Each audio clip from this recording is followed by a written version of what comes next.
Here for lunch. Okay, thank you. I have a question. Yes, sir. I was noticing the line 83 through 87. Prior to certifying any patients pursuant to this code section, a physician shall be required to complete a physical education course established or approved by the board, that it can be done online. So this requires any physician to have additional training before they could issue a card.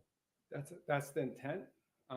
After some feedback, perhaps we need to make this as more of a way to incentivize physicians, because right now physicians aren't required to have any education on cannabis to recommend medical cannabis. And I think that puts us in a dangerous spot. And so having some form of education, I think is needed. Have you had any pushback from the physicians on the requirement for additional training? Not yet. Okay. Well, I don't see any other questions. Is there anyone here who would like to speak in favor of the bill? Yes, ma'am.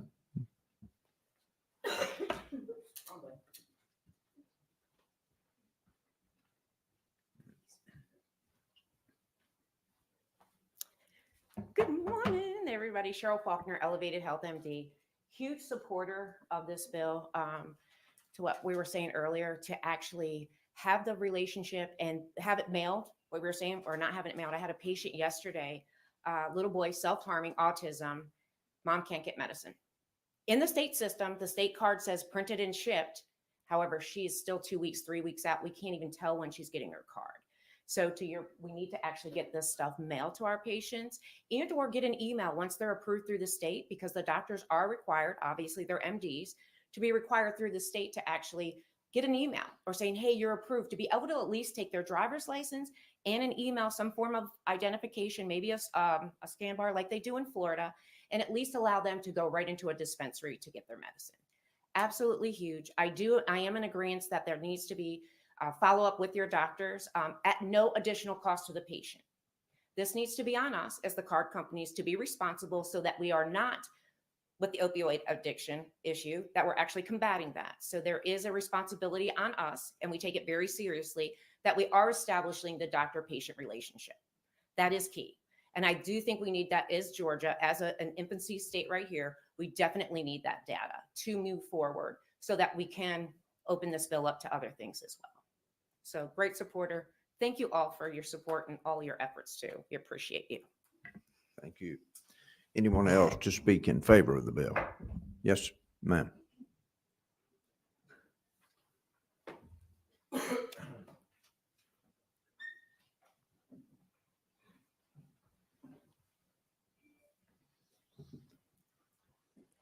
Mr. Chairman and members of the committee, I'm Jenny Helms, president of Leading Age Georgia.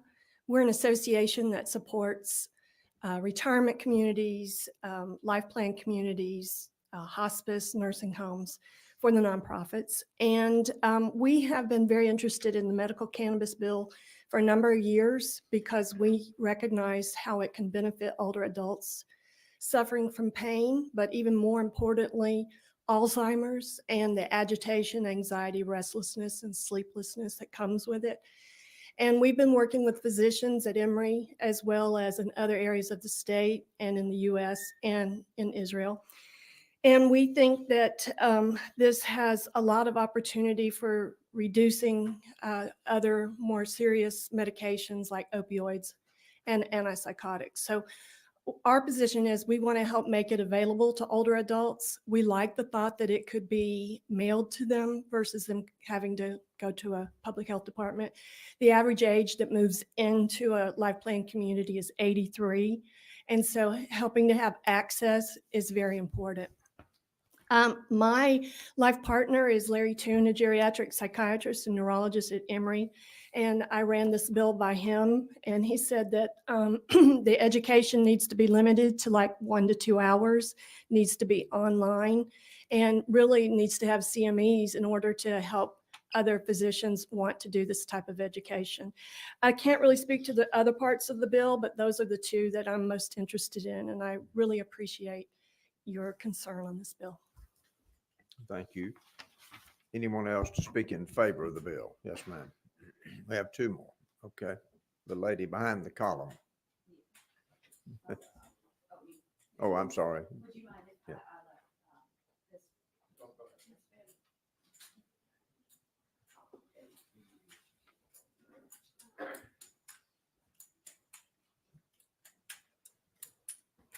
Hello, my name is Yolanda Bennett with the Georgia Medical Cannabis Society. We are a 501c3 nonprofit, and we have been assisting patients navigate through this medical cannabis process from what we were able to obtain from the internet. Our issue has been not being able to find a physician list. We had to go and search for ourselves because it's against the law, according to the law, that we cannot have the listing of doctors so that we can provide that for patients. So, but my concern about this particular bill is the 6 months. So I don't know if that's considered in favor or against, but the 6 months, that's going to pay, like she said, basically, if it's going to cost more for the patients, it's going to drive the patients back to the street. And then not just that, the price at the dispensaries.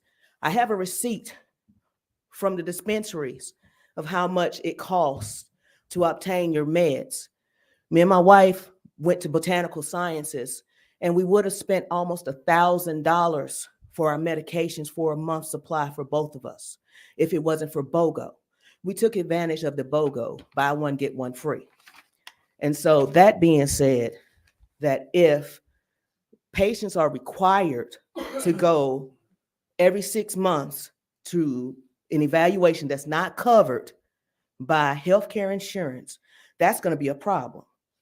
Not only that, you have a whole lot of online pop-up doctors that are popping up right now that are taking advantage of patients. I understand you're supposed to have a direct interaction with the patients from the direct interactions with the doctor-patient relationship, but how are they really and truly? I understand from being sick in a wheelchair, and cannabis saved my life. I am a cannabis patient, and then having to have a virtual appointment with the doctor is one thing, but to actually see the doctor, but not to have, we've had reports from some patients to call us and say, hey, I called about my card and I missed the appointment when they called me. However, a few minutes later, I was approved for my medical cannabis card. So it needs to be some type of check and balance with these online companies.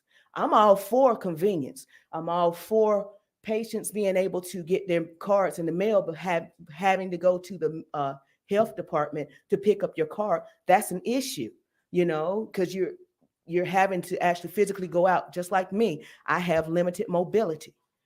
Also, you're protecting you're protecting people on their jobs. My issue is with our medical cannabis card, our driver's license number is attached to that, in which our driver's license number goes to the DMV. If we already have an identification on our card for the medical cannabis number, why is our driver's license number on there in the first place? Which we're a moving target when we're driving for the drug expertise class, whatever they can identify you of being intoxicated for THC. So we're driving around with our driver's license number on our card, in which basically we're a moving target. So we sneeze on the road, the police pulls us over, and then next thing you know, oh, you're intoxicated. We suspect you're intoxicated with THC.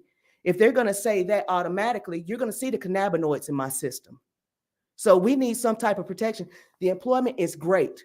I need to be protected when I get in my car. So that's my concern too. So, but as far as the bill, every 6 months is too much. You're going to push patients back to the street market. Okay, Thank you. so as I take it, you're in favor of the bill, but not that provision for an Not that exam every provision. 6 months, every 6 months. If you can take the 6 months out Okay. or provide some type of stimulus to the patients, because if you go all the way back, we've been paying for a medical cannabis card since 2019. Since me personally, since 2019, going back for the medical evaluations every 6 months so I can go ahead and stay in compliance, and haven't had a dispensary until last year. So what about all of our patients that had to be subjected to pay for this card all this month, the evaluations, the added fees? And what do we have? Okay, well, thank you for your comments. Someone in favor of the bill?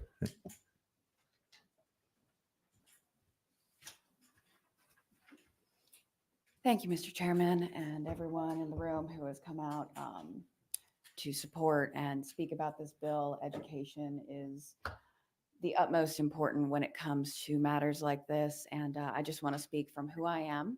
My name is Melanie Jacobson. I work for Medical Marijuana Therapeutics in Georgia. We help certify and guide patients throughout the state of Georgia. And we have been doing this since 2019. So I've had quite a bit of experience. I'm the cannabis consultant. I work very, very closely with the medical doctor. And so I have seen firsthand, especially what all of y'all have talked about, the accessibility for patients and making sure that this is as safe and as effective as possible. And so what I really would like to talk about first is, what you were just speaking about with this 6-month rule.